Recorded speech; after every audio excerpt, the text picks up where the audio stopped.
ಆಂಬಿಯನ್ಸಲ್ಲಿ capture ಆದ್ರೆ ಹಂಗೆ ಮಾತಾಡ್ಸ್ಬೋದಲ್ಲ, just ಚಿಕ್ಕದಾಗಿ. ಹೇಗಿದ್ದೀರಿ?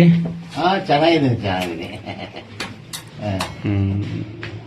ಅದೇ ಸ್ವಲ್ಪ ಬಸ್ಸರ್ ಮೇಲೆ ಸ್ನಾನ ಮಾಡ್ಬೇಕಾದ್ರೆ ನನಗೆ ಸ್ವಲ್ಪ ಕಾಲು ಜಾರಿ ಬಿದ್ದೆ.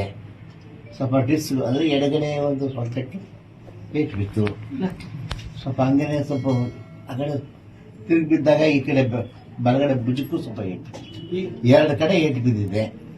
ಸೊ ಜಿತ್ತು ಯಾಕಂದ್ರೆ ಇಂಪಾರ್ಟೆಂಟ್ ಯಾವುದು, ನಾವು ಕೂತ್ಕೊಳ್ಳೋದು ಅಲ್ಲಿ, ನಿಂತ್ಕೊಳ್ಳೋದು ಆ ಜಾಗ. ಅದು ತೊಂದರೆ ಆದಾಗ ಸ್ವಲ್ಪ ಹಾಗೆ ನಮಗೆ ಏನೂ ಆಗಲಿಲ್ಲ. ಅದಕ್ಕೋಸ್ಕರ ನಮ್ಮ ಸ್ನೇಹಿತರಿಗೆಲ್ಲ ಕಲಾವಿದರಿಗೆಲ್ಲ ಮಾಡೋದು, ನಮ್ಮ ಕಲಾವಿದರ ಸಂಘದವರು ಮತ್ತೆ ಡಾಕ್ಟ್ರು ನಮ್ಮ ಪರೀಕ್ಷೆ ಇದ್ರು, ಅವರು ಶಿವರಾಜ ಗೌಡರು ಬಹಳ ವರ್ಷಗಳಿಂದ ನಾವು ಪರಿಚಯ. ಹಿಂದೆ ಒಂದು ಸತಿ ನಮಗೆ ತೊಂದರೆ ಆದಾಗ ಸಹಿತ ಬಹಳ ಉಚಿತವಾಗಿ ನಮಗೆ ಒಂದು ವೈದ್ಯಕೀಯ ಸೌಲಭ್ಯಗಳನ್ನ ಕಲ್ಪಿಸಿಕೊಟ್ಟಿದ್ದರು ನೋಡಿ. ವೈದ್ಯೋ ನಾರಾಯಣೋ ಹರಿಯನ್ನೋದಕ್ಕೆ ಅದು ಸಾರ್ಥಕ ಅವರು.